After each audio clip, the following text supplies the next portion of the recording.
Ladies and gentlemen, welcome to episode 10 of Speak on It. 10 is actually Kobe's international number, and today is Kobe's 5-year anniversary since his retirement. So I made up for missing episode 8 because episode 10 is special in every way.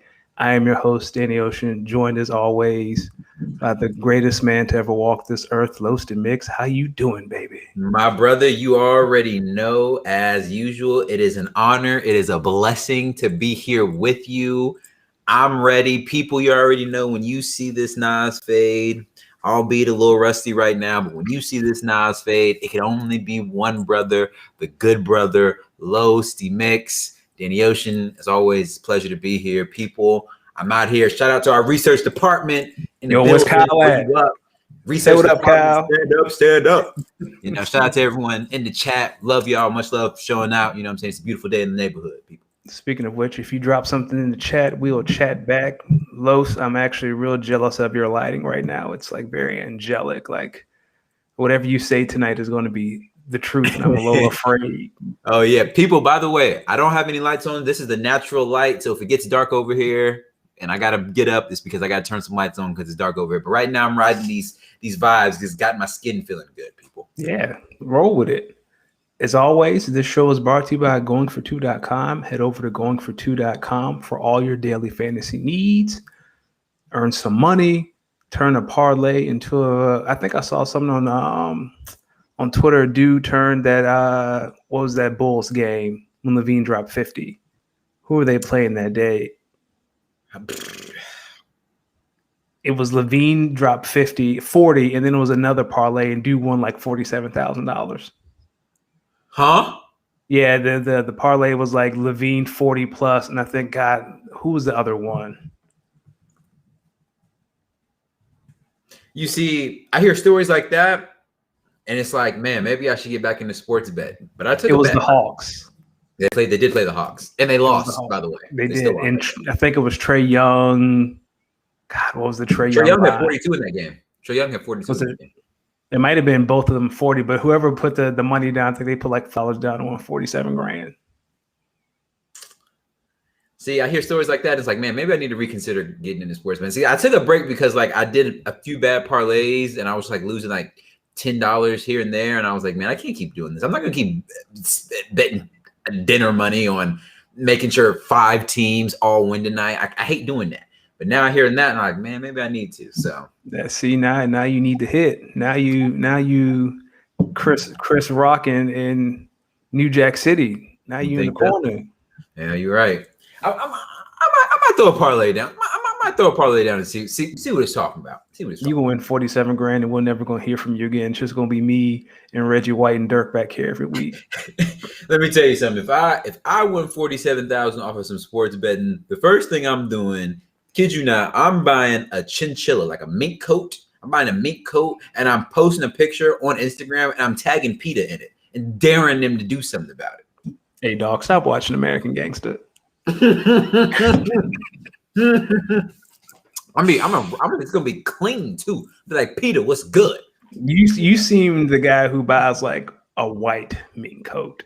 Not brown, not black. I take you as a white mink coat wearer. See, I'm either a white mink coat guy, or I gotta be like Cameron, gotta do some real flashy. Hey. You know, gotta do something real flashy. Killer Cam, we in. Whew, boy, don't get me started on dip. All right, so support for Speak On It is brought to you by Manscaped, who's the best in men's below the waist grooming. Manscaped offers precision engineered tools for your family jewels. They obsess over their technology developments to provide you the best tools for your grooming experience. Manscaped is trusted by over 2 million men worldwide, and you're looking at 2 of them. We have an exclusive offer for our listeners. You get 20% off and free shipping with the code SpeakOnIt at manscaped.com. They actually hooked us up with a bunch of tools and formulas from their Perfect Package 3.0 kit, which is placed in this pretty dope carry-on bag. They've created the best ball trimmer ever, the Lawnmower 3.0. I'm not going to pull mine out because it's in the shower. By the way, it's waterproof. The third generation trimmer features a cutting-edge ceramic blade to reduce grooming accidents thanks to their advanced skin-safe technology. I now feel very confident shaving my boys, and I'm not just saying that. It is a very pleasant experience. In addition, the trimmer comes with an LED light for a more precise shave and is waterproof to make your shower shave clean and easy. Again, mine's hanging out in the shower, just chilling. And while we're here, don't use the same trimmer on your face as your balls. That's disgusting. No one wants to smell your undercarriage when they say hello, even if you're masked, because they stink and it's hot outside. So the Lawnmower 3.0 comes inside their brand new Perfect Package 3.0, which comes with everything you need to keep trimmed, cut free, and smelling nice downstairs. The Manscaped Perfect Package 3.0 also includes the Crop Preserver. Where's that thing at? This, again, for a man whose thighs rub together. The Crop Preserver is an anti-chafing ball deodorant and moisturizer. You already put deodorant on your armpits. Why not put deodorant on the smelliest part of your body? I'm also thankful for the Crop Reviver. Where's that bad boy at? Here it is. The Crop Provider. This product, along with the preserver, keeps your balls from sweating, smelling, and sticking, which will happen because the weather is turning. Manscaped even gave us some swag. They gave us some shirts. They gave us some boxers, just a whole bunch of cool stuff. So trim that junk of yours so one day you can be like your boy and the carpet can match the drapes. You feel me? Again, go over to manscaped.com. Speak on it is the promo code. You get 20% off and free shipping. Again, manscaped.com, promo code. Speak on it. 20% off, free shipping. Head over there now.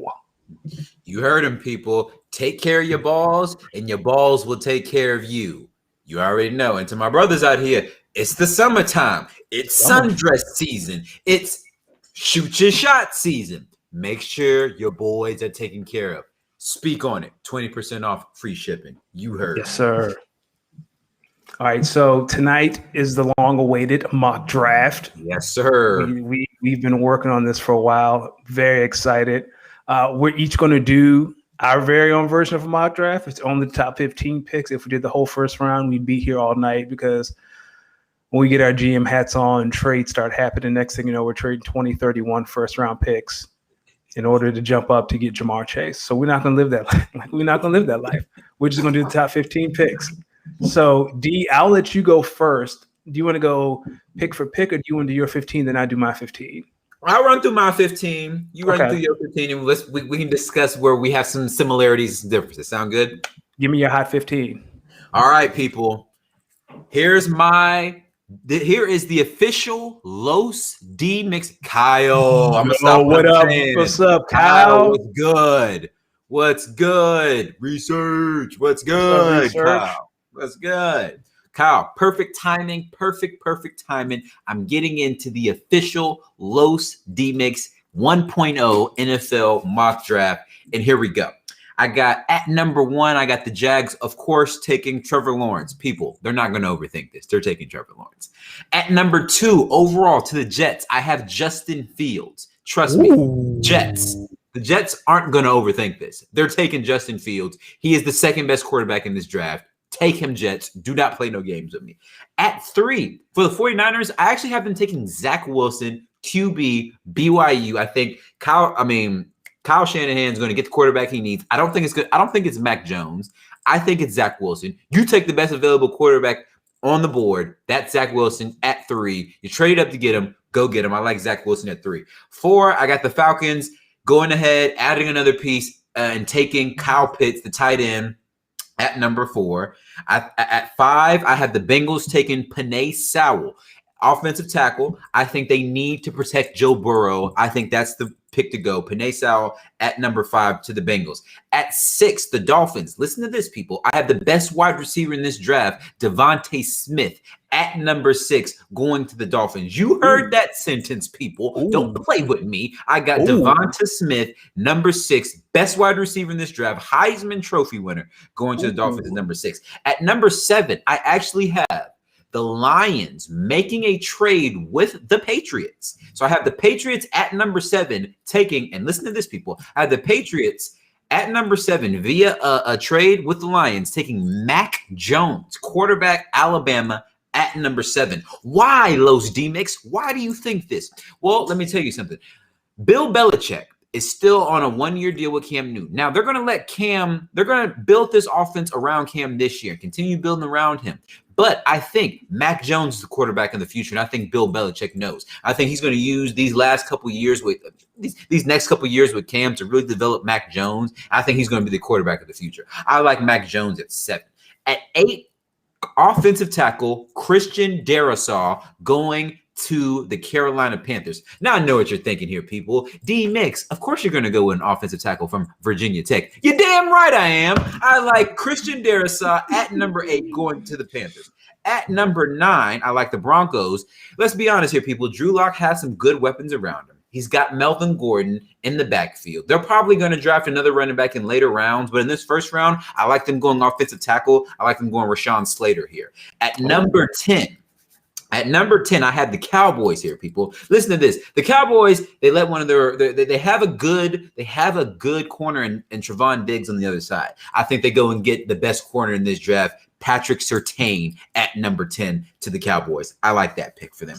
At number 11, now we're talking a little spicy right here, people. I got number 11, I have the Giants. They're going to add some depth. They let Kenny Golladay go. I mean, they got Kenny Golladay, excuse me. The Giants got Kenny Golladay. I think they're going to go Waddle here, really stretch the field here. I like Jalen Waddle going number 11. At number 12, we got the Philadelphia Eagles. I like them improving their chances on the offensive end by adding Jamar Chase here at number 12. Come on, man. Don't play with me. Jamar Chase Don't play with me. 12 going to the Eagles. 13, the Chargers. Let's be real here. You have a good young quarterback. You got some offensive talent on the board. Your defense can't stop a runny nose. I like the Chargers taking J.C. Horn, second best corner in this draft out of South Carolina. I like the Chargers taking them at 13. At 14, let's be real here. We had the Vikings here at 14. Kirk Cousins, they still got to deal with that contract. They clearly have some offensive weapons. They're good on the offensive side of the ball. Defense, I think they're going to go with an edge rusher. I like Jalen Phillips from Miami going 14 to the Vikings. And at 15, people, excuse me, I have the Lions via the trade with the Patriots earlier in this draft. I have the Lions trading back, but still getting their guy. I like them taking Micah Parsons, linebacker out of Penn State right here. That's my top 15, people. Trevor Lawrence, Justin Fields, Zach Wilson, Kyle Pitts, Penei Sewell, Devonta Smith, Mac Jones, Christian Darrisaw, Rashawn Slater, Patrick Surtain, Jalen Waddle, Jamar Chase, J.C. Horn, Jalen Phillips, Micah Parsons. Don't you play with me. Don't you play with me with Jamar Chase dropping all the way to 12. Don't do that to me. Because you know Howie would look at Jamar Chase like, nah, I'm good. Let me go pick up best tackle. I think the best wide receiver in this class is the Heisman winning Devonta Smith. And I think he's going to go to Tua at number 6. I don't think the Dolphins are going to overthink this. I think they're going to take Devonta Smith right there at 6. He's already got some comfortability with with Tua Tagovailoa. He caught the game-winning touchdown in the crazy overtime win against Georgia. They got some familiarity there. I think the Dolphins here, they take Devonta Smith at 6. Danny Ocean, the floor is yours. That is a spicy draft. If that happens, dog, if Jamar drops to Philadelphia, I'm going to be drunk for a week. Dog, I'm going to stick an IV of moonshine in my bloodstream and I'll see y'all next week. Like, don't play with me like that. Jamar dropping to 12? All right. So, but the thing is, a lot of these teams that I have, I'm looking at the roster. I'm like, they don't really need wide receivers. Maybe the Patriots do, but they need a quarterback you need someone to deliver the ball before you need someone to catch the ball. Pause. Hey, dog, I'm not arguing with you. These other teams, they need tackles. They need people to protect their quarterback. I'm going to tell you something. If the Bengals at number 5 do not take Penei Sewell and instead go Jamar Chase, Joe Burrow, I'm praying for you next season. And that's all I'm going to say. So I'll do my 15 and then we can compare and contrast. Number 1, Jacksonville, Trevor Lawrence. That's easy. That's the easiest pick of the whole draft. Number 2, I have the Jets overthinking this and taking Zach Wilson over Justin Fields. At 3, San Francisco, I have them taking Justin Fields. I don't think Kyle Shanahan is a fool. He is not dumb enough to sit there and look John Lynch in the eye and say, I want Mac Jones at 3 overall. Like, that's just not going to happen. I think the Falcons take Kyle Pitts, tight end from Florida. Cincinnati, I have them taking Penei Sewell as well. It doesn't matter who is on the outside if they can't protect Joe Burrow. Miami, I have Jamar Chase going to Miami. I think Tua talks him in. I think Jamar's the best receiver in the draft. And if he fell to Philadelphia at 12, that'd be a blessing. But I think he's going to be long gone. He'll be in Miami. I, too, have the New England Patriots making a trade with Detroit, but not for Mac Jones. I think they go for Trey Lance, the quarterback from North Dakota. He and Cam are kind of the same prototype, the same kind of quarterback. So who else to learn than behind Cam Newton? And if Cam does get hurt, you do not have to rearrange your offense. You can run the same stuff just with Trey Lance. Carolina, I have them taking Rashawn Slater, offensive tackle from Northwestern. Denver is the luckiest team in the entire draft, depending on how you look on it, because they're going to draft Mac Jones at 9, and they don't have to give up anything to go get him. Dallas, I also have them drafting Patrick Surtain. The Giants, I think the Giants is where this draft, like you said, gets really spicy. And I think they say, I don't care how many wide receivers we have. Devonta Smith is sitting right there. We're going to draft Devonta Smith, and we're going to make this thing work. I think the Eagles, in response to that, instead of taking Jalen Waddle, they're going to have to draft J.C. Horn out of South Carolina because you have a division where you have just elite receivers everywhere, and your second corner is Avonte Maddox, and he was eaten alive last year, so that's not going to work. San Diego, I have them taking Christian Darrisaw, your man from Virginia Tech. Minnesota, they just lost Ngakoue last year. I think they tried to replace him with the Michigan defensive end, Kwity Paye. And then to round it off, I think Detroit, the second winner of this, they trade back. What is that? They trade back from 7-15, and they still get their hands on Jalen Waddle.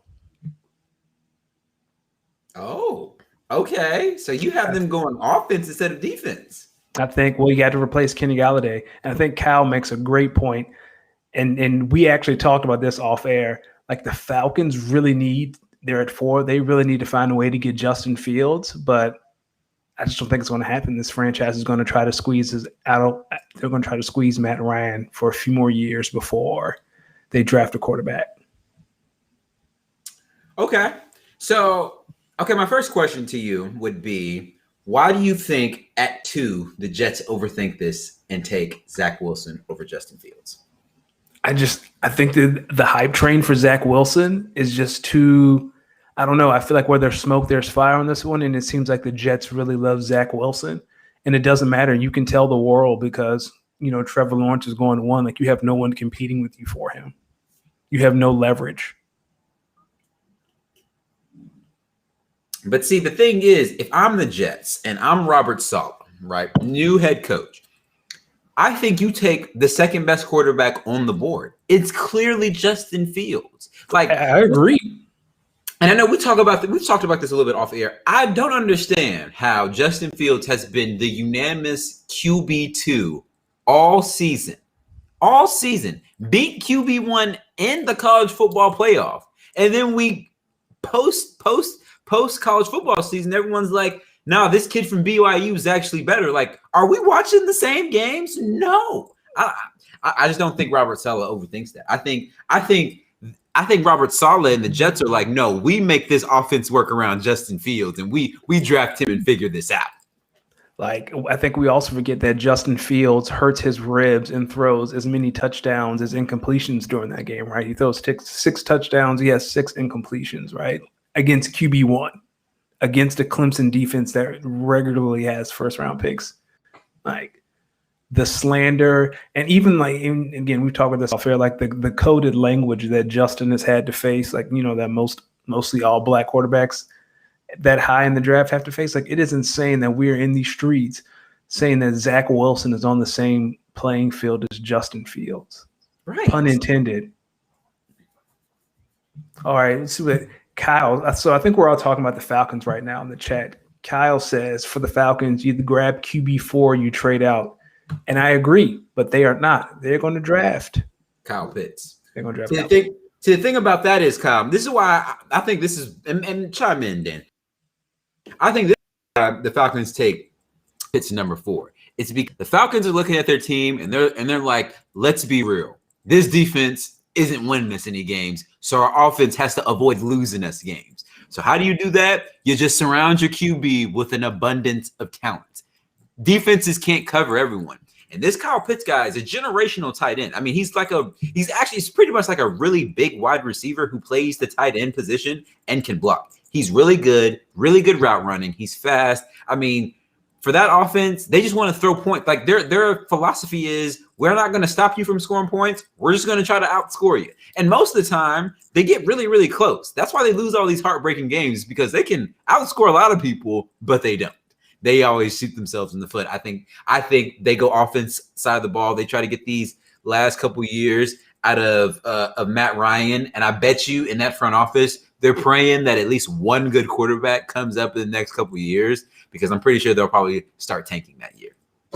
Well, I think we can't have any discussion about the Falcons without mentioning how washed Matt Ryan is, because Matt Ryan is washed. Here we go. Tell me he's not washed. Tell me that MVP season wasn't an outlier. That man been washed. He's been my fantasy quarterback for like 3 years, and he's washed. That man is washed. I'm not going to say you're wrong. I think there's Matt Ryan isn't bad. I think we're at a point now where Matt Ryan, we're like, okay, dog, you need to take this next step. Like, you either need to win a Super Bowl or you just need to stink up the joint and let them get you up out of here. Oh, it's going to be the latter. It's going to be the latter. It's going to be the latter. So? He's going to stick it. Yes. If you're the Falcons, you draft a QB this year, like you're not going to be good. You're going to be third place. You're going to be last place, probably third place best, because you're not better than Tampa Bay. You're not better than New Orleans. You might not be better than Carolina. So why not draft your QB? And then you're a year ahead of the curve for the rebuild, because Tom Brady's leaving. Like, I just don't get it, man. Like, draft a QB and just get it over with. Like, this is the year to do it. What QBs are coming out next year? You got the kid from North Carolina. The thing is, though, it's like you look at the top 3 quarterbacks in this draft, right? And it's like it's a clear drop off between Trevor Lawrence, Justin Fields, this Zach Wilson kid, and then the next guy, let's say Mac Jones, Trey Lance. It's a clear drop off. So the Falcons are like, okay, we could take a chance on a Mac Jones or a Trey Lance, but they could turn out to be like a Sam Darnold situation where you don't really know how good these guys are, because you just don't know. Like, you just don't know. Like, they're questionable. They can be good one day and bad the other. Why do that when we have our guy in Matt Ryan? Let's just put some more talent around him, and let's just hope that this offense can carry the team, and the defense just only needs to make a couple stops a game. Right? My draft belief is, if you're drafting in the top 10, your hope is that you're not drafting in the top 10 anytime soon. So if the Falcons are going into this like, we can draft a quarterback next year. Like, if that's your mindset, like, hey, we're just going to lose anyway, so we might as well, then you need to fire your GM. Like, changes need to happen. Like, if you were drafting, then you start thinking like the Jets, right? Like, how many times have we seen the Jets in the top 5? Oh, here's a quarterback in the next year. Like, it's a mentality thing. Like, if you're a GM and you're saying, I don't want to draft a QB next year because we can draft one next year, you're telling me you're planning on losing, and that's not what I want in my building. Okay. No, that's a good point. But I think the reality of the situation is, like, if you're looking at the Falcons, it's like, okay, you're clearly, you're not better than the defending Super Bowl champion. So you're already fighting for second place. Okay, so you're fighting against, the New Orleans Saints. I can tell you right now, that Saints team is still a 9, 10, 11 win team, even with Jameis Winston and or our guy, Taysom Hill. They're 12 win. They're still a 9, 10, 11 win team. So you're really fighting for third place. So it's do you want to fight? Do you want to make a wild card push? Because you're not going to win the division unless you get lucky. So do you really want to make a wild card push, or do you potentially want to just draft the best available position, like skill position player, hope your aging quarterback can win enough games to maybe steal a wild card spot, and then in next year or the year after, maybe there's a quarterback that's good enough that fits the bill, or maybe you make a move for someone. You never know. That's always a possibility. You never know with some of these older quarterbacks. The way these Tom Brady's reinventing the game for old dudes who can still play football. So maybe next year when they're kicking Matt Ryan straight up out the door in Atlanta, and they're thinking, hey, can we steal a Aaron Rodgers? Can we steal a quarterback who may not be happy with the situation? Although, America, let me tell you something. Aaron Rodgers is happy in Green Bay. No, he's not. I just said that to say it because I know y'all want to say it. Aaron Rodgers is happy in Green Bay. He knows what. Okay, I ain't gonna go into this with y'all. No, I ain't gonna do this. I ain't gonna do this with y'all because he's so pissed at Green Bay. He decided he's gonna go host Jeopardy for a month just to get out. This is why I don't understand. Why do y'all believe this national narrative that Rodgers wants out of Green Bay so bad? Have y'all ever considered people that maybe he's just the type of professional athlete who just keeps it a bean? He knows. They drafted a quarterback a couple years ago. Why? Well, Aaron, you're 30-something years old, dog. Like, eventually you're going to hit a cliff, right? Eventually you're going to decline. Clearly, he's not declining anytime soon. He's still the greatest quarterback of all time. But eventually, like when Aaron was drafted, it took them some years before he even got a chance. Now, granted, Aaron Rodgers, I think, has a very higher peak than Brett Favre. No disrespect, yes. Brett. I love you. Aaron Rodgers you can disrespect Brett Favre. That's okay. Aaron Rodgers has a greater peak than Brett Favre. So, like, there could be a chance. Really, if you're Green Bay, their mindset was draft a quarterback when you absolutely don't need him. Why? Because you can just take all the time you want to develop that kid. Who's out? If Aaron Rodgers is out here balling, who's out here calling for Jordan Love? You know when people really call for your backup quarterback is when your starting quarterback is just stinking up the joint. I'm looking at you, Matt Ryan. Like that's the time when people look to be like, all right, we gotta get this guy back here. So let me ask you. Thank you, old Cal. That's right. Cal is a Green Bay fan. Talk your mess, Cal. Yeah, I think Aaron Rodgers is better than Favre ever was. I do too, but there's some Favre heads out here, and I got to respect them. Aaron Rodgers, yes. But I just had a. So yeah, so you saying the Packers? When did the Packers draft Jordan Love? What was that? What was it? Late first round? Was it? It was. What was it? It was last year's draft, right? Right. We traded up to get him, up in the first round, like up late in the first round too. And I can tell you, Goody's thinking, I don't know how to say his whole name, so I call him Goody. But Goody's thinking was, okay, we don't need a quarterback. And here's like a quarterback who's like actually a pretty good quarterback. And he's still just sitting there and no one has taken him yet. We don't need a quarterback. We do not need a quarterback at all. But if this is a really good quarterback still on the board that no one wants to take, yeah, we'll take him and develop him. Why? You let him learn under the greatest of all time.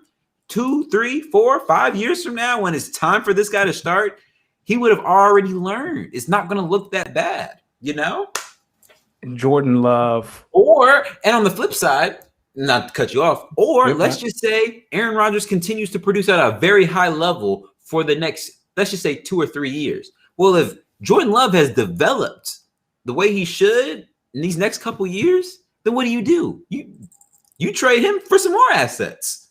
It's chestnut checkers. It's chestnut checkers. Is that what y'all doing in Green Bay? Oh, is that what I mean? Is that what y'all do? We've had what? 2 quarterbacks over the last since the start of this millennium? That's so unheard of. That's so insane. We've had 2 quarterbacks in this millennium. Think about that. That's so absurd. That's all development. Like the Pack, for what it's worth, the Packers actually do a pretty good job at developing players. On the offensive end, not playing. Defensive end, we develop some good players, just not at corner. No disrespect, Kevin. Everyone has their blind spot. But every team has their weak spot. Like there's some teams out here who just can't find a quarterback. Like historically in their franchise, they just can't find a quarterback. There's some teams out here who just can't draft wide receivers. Hello, Philadelphia. So it's historically like every franchise has their own historical mess up. With the Packers, they don't like to take offensive players. Like they don't like to take wide receivers and offensive players in the first round. But if they do, they just want to develop them. So, like the Steelers can never miss on a wide receiver. Yeah, I don't get that one. Like they're always consistently drafting good wide receivers. But what's their pain point though? What's their pain point on for the Steelers? See, they're good at linebackers. They're good at. They're not that good at running backs. Well, they had Jerome Bettis. Let me take that back. And James Conner gave him. I don't know. They had Le'Veon Bell. They let him go. I don't know. I don't know what their weakness is. I don't think Pittsburgh has a weakness. Why aren't they winning any Super Bowls then? Tight end. That's because Ben is washed. That's their weakness. So their weakness is they're too attached. Yes. To quarterbacks, which is fair. So let's wrap this up. First of all, Kyle, I have a feeling you really don't like Brett Favre. That's what I'm getting from the chat. You said Bart Starr is better than Brett Favre. Also, Jordan Love was the 26th pick. Thank you, Kyle, and research. Thank you, appreciate Kyle. you. Thank you, research department.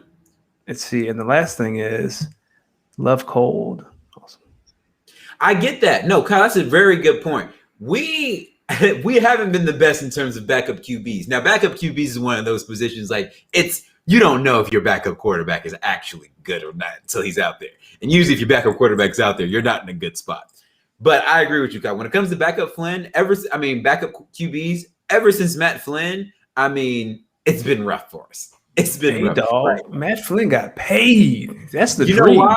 You remember? Do you remember that one game that got Matt Flynn 6 touchdowns? 6 touchdowns. Seattle was like, "We will throw you the bag today. Come on over here." And then drafted Russell Wilson, and then lost his job to Russell Wilson that offseason. That's the dream, man. I don't care what y'all say. I don't want a career like Brett Favre and the greats. I want a career like Brock Osweiler. That's what I want.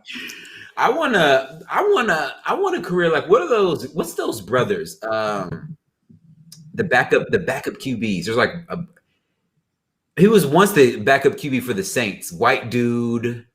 Specific. I know, right? I'm forgetting his name. Oh, are you talking about Chase Daniel? It could be Chase Daniel. Was his name like? It's gonna come to me, people. It's gonna come to me at a time when I do not need this information. It's not Chase Daniel, but it's his last name started with like an M, like McLaurin. No, not McLaurin. It was but forget it. I'm gonna remember at a time. It doesn't matter. But research. Yeah. Thank you, Kyle. Cynical Wallace, Brett Hundley. Okay, Brett Hundley was a half decent backup quarterback, but he kind of stunk up the joint. Not gonna lie to you. You stuck up the joint. All right, what's next? So let's Kyle, thank you for appreciating us so much that you'll look up Saints quarterback history in the middle of the show. We appreciate you for everything. But while you do that, let's switch to the NBA and let's talk about Jamal Murray. So last night he tore his ACL. He's out for the year. Currently, the Nuggets are 4th in the West. How does that injury affect this team going forward? Well, first off, Jamal Murray, if you ever by any chance hear this, my prayers are with you, brother. I hope for a speedy recovery. Adam Silver, come on, man. We got to talk about this. We got to talk about this NBA schedule, these back-to-backs, these five games in 7 nights. Like, this is not good. Like, think about the state of the NBA right now. We have so many top players injured or, can't play the second night of back-to-back. I digress. How I think this is a big injury for the Nuggets. You're talking about a team that traded for Aaron Gordon, had won 8 out of their last 10 or something along those lines. They were a hot team. This was a very hot team. You lose your floor general. You lose your second best offensive player. Like, this is big. How I think it impacts the Nuggets, clearly I don't see Luke McCown was his name. Thank you. That was his name, Luke McCown. Thank you, research. Thank you, research department. Josh McCown. Kyle, let's go. You knew yes, the McCown brothers. I would want a career like the McCown brothers. They are generational backup quarterbacks. Like, generational. And they got paid. Thank you, Rich. Thank you, Kyle. You're the best. Back to the Nuggets. You're talking about a team in the Nuggets that, let's be real here, with Murray, with Jokic, with this addition of Aaron Gordon, this was a team that probably whose ceiling was likely the Western Conference Finals. Let's be real. They weren't beating the Suns, Clippers, and Lakers, who I think are the 3 best teams, who I think one of the 3 teams will end up representing the West in the finals. It's either going to be the Lakers, Clippers, or Suns are going to end up representing the West in the NBA Finals. So I don't think the Nuggets are going to beat any of those teams to get to the finals. So I definitely saw them their ceiling being the Western Conference Finals. Now without Jamal Murray, I still think they may win their first round series. Well, it depends, because if currently the Lakers are the 5th seed, I see the Lakers holding on to the 5th seed. So I don't think the Nuggets would have beat the Lakers first round. Now without Murray, I really don't see you beating the Lakers first round, right? So I think it definitely hurts their chances of, really making that next step that we were all were definitely looking forward to seeing them make this year. But I think in terms of, even for Jamal Murray, like I'm praying and really hoping that he comes back next year and looks just as good as he did before the injury, because because you saw like a Derrick Rose when he tore his, like he never had that same bounce. You know what I'm saying? Like he never had that same explosiveness. So I'm really hoping Jamal Murray comes back. Really, I hope he comes back better than what he was. I know they're not going to rush him. Take your time, get healthy.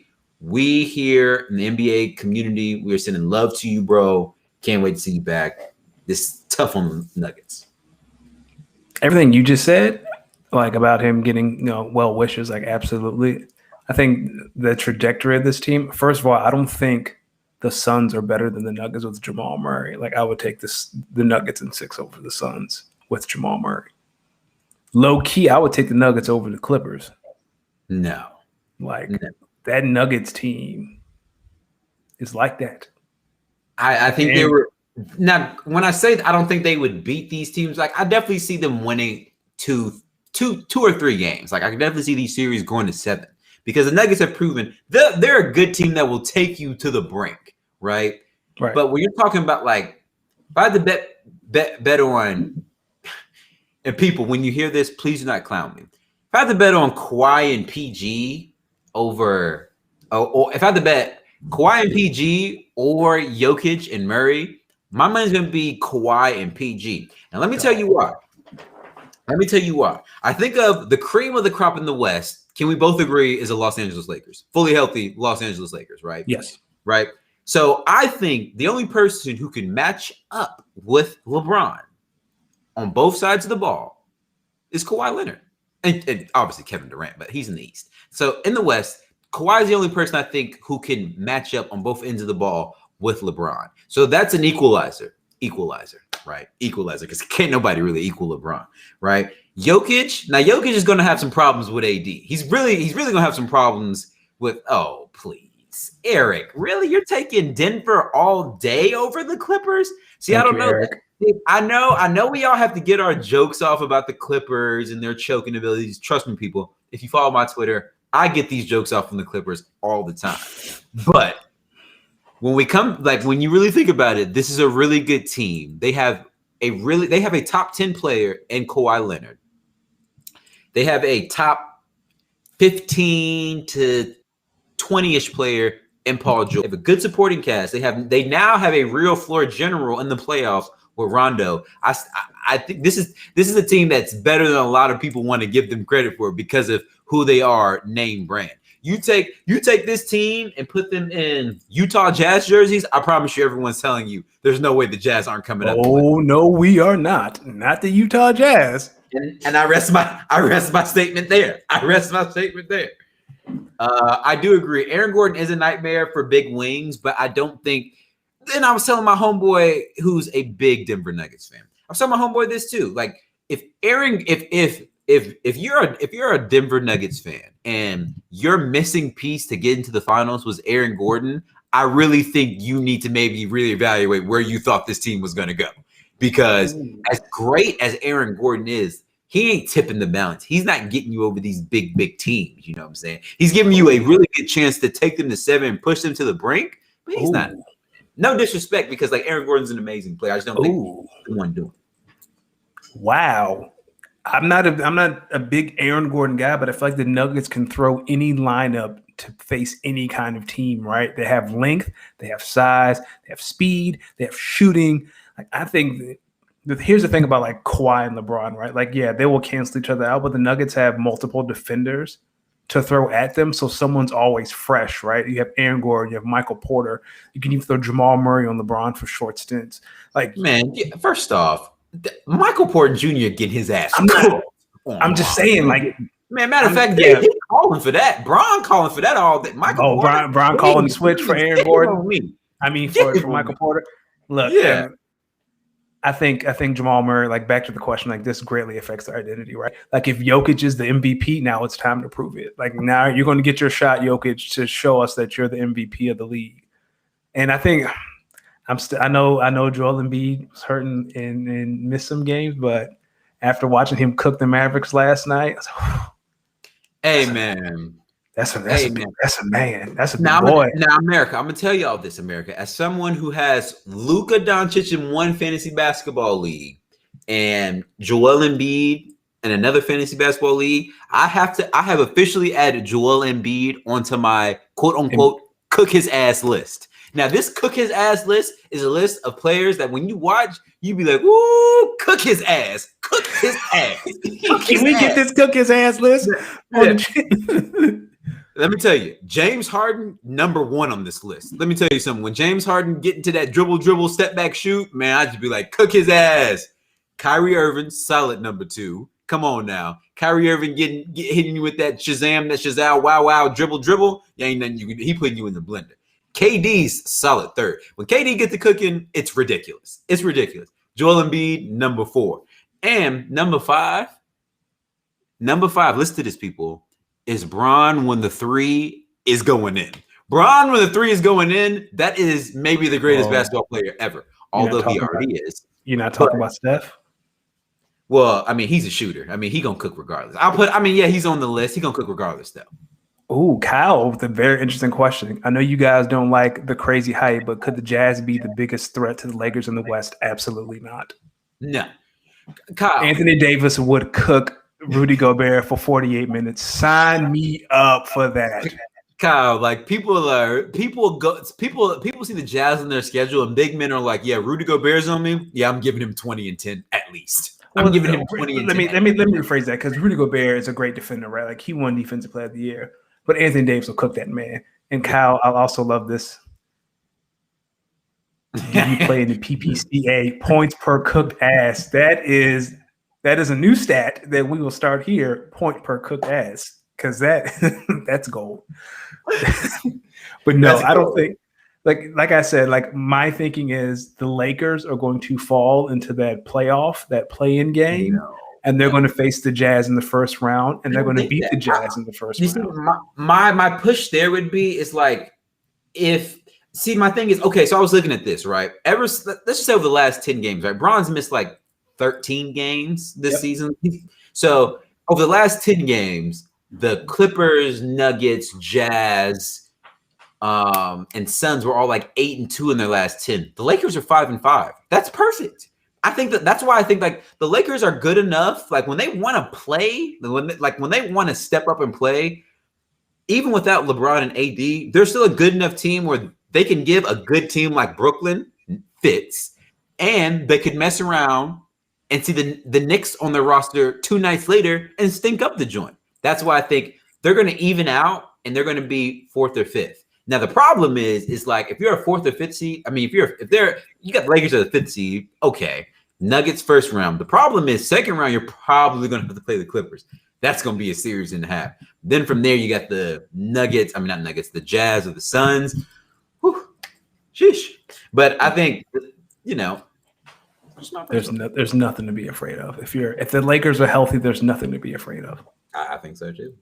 Nothing. But I will say this: the Jamal Murray's injury is going to allow Michael Porter to step up, which is going to be great for when they trade him this summer for Bradley Beal, because it's time for Denver to cash that check. They should have cashed it last year. It's time to get Michael Porter out of the paint for Bradley Beal. You think so? Yes. I don't think the Nuggets. I mean, I don't think the Wizards are going to do that trade. Why not? Michael Porter is a human torch. Him and Hachimura, that's not a bad front court. Yeah, I guess with Westbrook there, facilitating. That's not a bad. I mean, that's going to be the best deal you get from is Michael Porter in the first round pick. Like that's all you're going to get for Bradley Beal. That's with that contract. You might have a point there. That's a proven player and then a potential first round pick. Like that's probably going to be your best bet. Okay. I can see it. Maybe. Now let's talk about the best topic of the week for me, because I can't believe this is a real conversation. So yesterday, Julian Edelman retired, and all of a sudden, people are tweeting that he is a Hall of Famer. And my question is, do you watch football? As someone who watches football, someone who's seen how selective that Hall of Fame committee is. People, if you're a Pats fan, don't take this to heart. No, take it to heart. You need to hear this. Julian Edelman is not a first-round Hall of Famer. He's not a Hall of Famer. Okay. I'm okay with saying that. I definitely don't think it's the first round. I think he's like a fifth or sixth ballot Hall of Famer. Like he's got to go through it enough times where someone's like, okay, we just got to put this guy in because he's got rings and he's made some plays in pivotal moments. But let me give y'all a list. Let me tell y'all someone who's like a great wide receiver who's not in the Hall of Fame. His name is Hines Ward. Now, if you watch football and you know football, if you could sit here with a straight face and tell me Hines Ward should not get in the NFL Hall of Fame, the Pro Football Hall of Fame before Julian Edelman, you should never talk football again. That's just how wrong you are. You should never talk football again. Like Julian Edelman is a future Hall of Fame. We're talking 5th, 6th, 7th, 8th ballot, like 8th ballot Hall of Fame, you know. But first ballot, you're smoking crack. You're smoking crack. Straight up, you're smoking crack. Let me add 2 more names to that list. Sterling, Sharpe, and Torrey Hall, not in the Hall of Fame. Julian Edelman should never sniff the Hall of Fame. When his name comes up in that meeting room, someone should throw the reporter out who threw that name in there. He's not a Hall of Famer. Should he be in the Patriots Ring of Honor? Sure. But if you want to put him in the Hall of Fame because he made some cool catches, then hell, let's call David Tyree up and say, hey, dog, y'all can go in together. Y'all can share a plaque because that's what that foolishness sounds like. He's not a Hall of Fame. A lot of people's argument was that like he had more rings than Calvin Johnson. Who gives a damn about rings in this situation? It makes my blood boil because I'm like, yo, like rings, that's strictly a team accomplishment. Like people, Dan Marino never won a Super Bowl. Ask how many people out here have Dan Marino in their top 5 QBs ever. Come on now. Would you take Trent Dilfer over Dan Marino? I'd do heroin before I do that. Don't do drugs, people. Like, yeah, don't Black do tar heroin. Like, come on, dog. Come on, man. Like, this is foolishness of the highest order. Yeah, like, come on, man. Like, yes, you want to pay respect to these players who've been great, like, during your time, but people think, like, there are some players who never win rings simply because the organizations they were drafted to are god-awful. Let me give y'all another one. I mean, and Danny, I'm gonna say this, and you tell me what you think. Okay. If you out here people think that Julian Edelman deserves to be in the Hall of Fame before a wide receiver named Andre Johnson that played for the Houston Texans, do not talk football with me, dog. You don't know football. The Hall of Fame is not about team accomplishments. It is about individual accomplishments in which you did. Whoa, Kyle, hold on. Cal said, because Cal hosts the Packers podcast, and it's on this Thursday. Check it out. He says his co-hosts say that they have Marino outside of 5 all time. Cal, please give me your top 5 QBs. I'm very intrigued because I had Marino on my Mount Rushmore. Was it episode 2 or 3? Like I had Marino on my Mount Rushmore. That's a top I'm very intrigued to see. Yeah, that top 5. You can get Marino. Cal, give us that top 5. You know, I know you got Rodgers in there. I know you got Brady in there. You probably got P. Manning in there. You got to keep Peyton. We got Breeze in there. Breeze over who's Marino? Not my Marino. I know a lot of people like Breeze. Maybe Brady. Marino Del Rey. Okay, Brady, Graham, Montana, Manning, Unitas. Oh, so you going old school? Oh, PJ, welcome, PJ. PJ said Montana is the GOAT. Ooh, Thomas Brady has something to say about that. You know what? I can respect the Montana as GOAT because, like, most QBs now, if you ask them like who they loved watching, they'll say Joe Montana. Yeah, I mean, he won 5 Super Bowls. Tom Brady was the one who came through and won 6. With his crazy. I got to put this on the. Cal said Drew Brees ain't even in the top 15 all time. Cal, yes sir. Nah, yes sir. I don't know if we can do that. I don't know. I love it. Hey, stand on all the major passing records. He's top 10 off of owning most of the records. Cal said he doesn't give a damn about that. PJ. Yes, thank you. Brady is the most winning quarterback. He is the most accomplished quarterback ever. Yes. Why don't fans, particularly fans of the New England Patriots, get this? That when you have 7 rings, or how many does he have? He has 7, right? 6? Oh, 6. See, he's so great we've lost count. Okay, when you have that many Super Bowl rings, yes, you are a big part of this accomplishment, but dog, Your teams are just that good. You've been a part of that many good teams. No. Brady won with Julian Edelman being his top receiver. Whoa. We not going to sit here and talk about Thomas Brady like he just didn't leave one organization, set up shop in another organization, and won a Super Bowl for that organization while his old organization is in these streets trying to find a way to jump up to draft Mac Jones. That math don't math to me. Well, half of the Patriots opted out. Half of the Patriots' very good defense opted out. So we have to take that in consideration. On the flip side, Brady was out here. He went from throwing to white dudes my size to throwing to these gigantic, great receivers, i.e. Mike Evans, Chris Godwin. You got your Gronkowski. I mean, you're just out here throwing the mammoths of men. Pause. For a few things. Cal, put in the plug for your show when it's on so that people can know. PJ, Brady's the GOAT for cheating. As an Eagle fan, I totally support that theory. I think there's no way Bill Belichick pantsed Andy Reid like that in that Super Bowl without some help. Thank you, PJ, for pointing that out. Oh my gosh, here we go. Yo, you can't look me in my face and tell me the Eagles weren't cheated in that Super Bowl. Tell me. I want to hear. I'm all ears. Y'all lost. Nope. Y'all lost. Like Bill cheated. Why do you think the Patriots cheated so bad that year? Because they couldn't beat us straight up. How you know that? Because he cheated. So that's because he cheated. That's it? Because he cheated? That's the tweet. He cheated. If you get caught cheating once, I have a reason to suspect you've always been cheating. All right. I'll take your word for it. I know. I was so heartbroken that game. Yeah, see, I think Kyle and PJ are just in the comments going at it about Brady and Montana. Let's see. 49ers had some pretty good defense. They did have some good defense. That's why I tell people Super Bowls is a team sport. So for all you people out here who say, "Oh, Aaron Rodgers only has one ring," yes, because that was the best. Okay. That was the best team that he has had around him. Now, these last two teams that he's had around him were just as good. Why they didn't win the chip? Hey, Kevin King, maybe on fourth down to end the first half, maybe you guard the end zone. Hey, Green Bay Packers defense, NFC Championship game 2019. Maybe if you see a guy running for 220 yards, you maybe consider tackling him. I mean, he doesn't play defense. He does what he's supposed to do. But there's the truth. There it is. And we just have to keep probing. What's next? All right.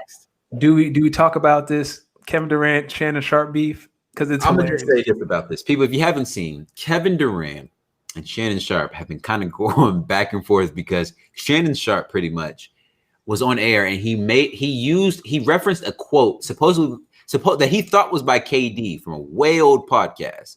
It was not. So KD was on Twitter like, "Yo, why are you lying on me?" And they was kind of going back and forth. This is all I'm gonna say. To all the people out here who say KD is sensitive, so on and so forth, I want you to understand Kevin Durant is utilizing Twitter the same way you are. The only difference is he can give someone 28 and 8 on a nightly basis, and you cannot. He's doing everything that a normal Twitter human being would do. So before y'all go and say that man sensitive, he got to look the other cheek. Look, man, he is using these social media outlets, specifically Twitter, as you are. So if you're criticizing Kevin Durant, please look yourself in the mirror and ask, how are you using your social media if someone lied on you to the mass public? Where are you going to address it at? I'll say this. We have reached the nexus of the universe where people are riding in these streets for KD and leaving Club Shay Shay. Like we have reached the upside down of Twitter because KD is right. Like KD is absolutely right in this one, and I never thought we'd be in these streets. The thing is, I agree. I like Sharpe too. Like I've always liked Uncle Shay, which is I don't know if I'm gonna call him Uncle because KD had a funny tweet today. People, okay, I'm gonna stop what I'm saying. Uncle, yeah, the y'all drunk uncle tweet. Yo, he was also like some dude had tweeted at Shannon Sharpe. He was like, "Yo, KD talking crazy. Unc, punch this dude in the face next time you see him." And KD quoted him was like, "Yo, you calling the grown man yo uncle? Have some respect for your real uncle." And I have been crying, laughing, thinking about this tweet all day. like missed that all one. day. Like I was like, yo, like KD got a point there. Like I be calling him Unc too because he got that old head type of vibe. That's his thing, people. He got the old head type vibe, which he is kind of an old head, but he like an old head who kind of know, he hip, but. Oh, I got love for Shannon Sharpe. He probably didn't know the quote wasn't from actually KD. And I know it's his job in the media to keep up with that. He didn't know. He was wrong. KD set his ass straight, as he should. But all Shannon had to do was apologize, right? Shannon goes and blocks him on Twitter.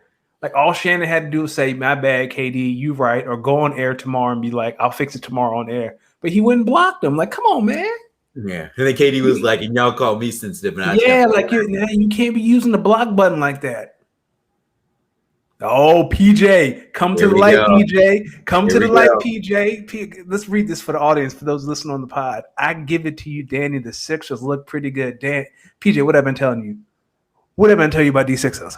That these Sixers are going to beat the Nets in Eastern Conference Finals. What have I been telling you? Oh, they are not. You know what? I saw a good tweet, though. Someone was like, yo, why are we so sure that it's going to be a Lakers and Nets finals? Like the Sixers wouldn't give the Nets a problem.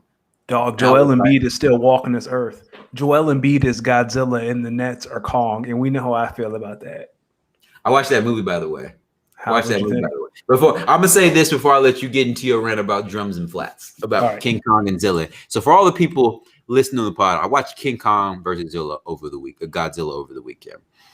And as me and Hendrix finished watching it, as I finished, I just sat there and I literally just said to myself, this movie is exactly what I thought it would be about an ape versus a lizard. Like this movie is I wasn't disappointed, but I wasn't impressed because I was like, this movie is exactly what I thought an ape versus a giant ass lizard would look like. It was certain points of it. Like, first off, I didn't like how they were humanizing King Kong and making him look soft. If you ask me what I would have wanted out of that movie, I wanted 2 hours of straight smoke. I just wanted them meeting up, linking up, and beating the hell out of each other. you just wanted King Kong to be walking down the East Coast and Godzilla like, "Hey, what's up, cuz?" Yo, I'm a bitch. All right, what's good? Let's see what's up. Like that's what I would have wanted the movie to be. It wasn't that.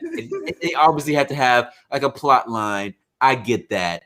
The movie wasn't bad. If you got HBO Max, go see it. It's not bad.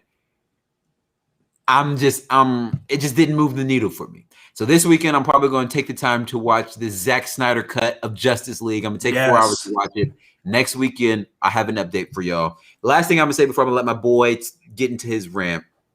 People, if you're out here listening or watching, and if you've ever had any interest in playing some fantasy basketball or some fantasy football, holla at me at Los Demix. Next year, I have a fantasy football league. I have a fantasy basketball league. I have some people I'm trying to maybe push out of the league. I'm looking at people I want to maybe take over their franchises. Holla at me. For football, and Danny Ocean's in my fantasy football league. He didn't want to join my fantasy basketball league. Football, $25 per person. Winner takes all. You do get a WWE championship belt. I'm starting that next year for fantasy football.